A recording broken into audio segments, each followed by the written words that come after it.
ఓం శ్రీ గురుభ్యో నమః.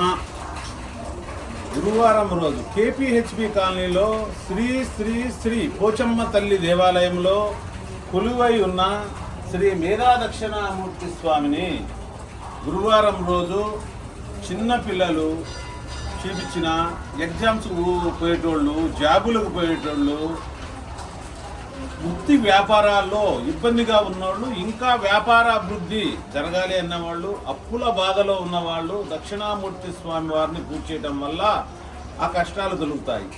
మనలో ఉన్న అజ్ఞానాన్ని కాల్చి అజ్ఞానాన్ని తీసేసి చెడు ఆలోచనలు తీసేసి మంచి ఆలోచనలు, ఏ విధంగా మనిషి ఈ సమాజంలో జీవించాలి, ఏ విధంగా మాట్లాడాలి, ఆ జ్ఞానాన్ని, ఆ పద్ధతిని మనం ఎలా వెళ్ళాలో ఇచ్చే స్వామి శ్రీ దక్షిణామూర్తి స్వామి.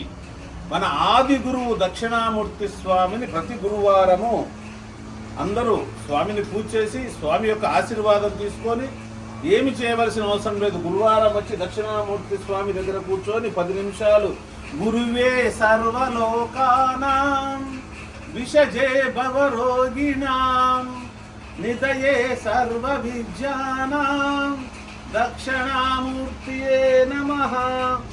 ఆదిశంకరులు రచించిన ఆ మంత్రాన్ని జపించుకుంటే మనకున్న అన్నీ పోయి మంచి ఆలోచనలు, ఉన్నతమైన ఆలోచనలతో మనిషి అభివృద్ధి చెందడానికి ఎలా ప్రశాంతంగా జీవించాలో మన ఆదిగురువు దక్షిణామూర్తి స్వామి వారు అనుగ్రహిస్తారు.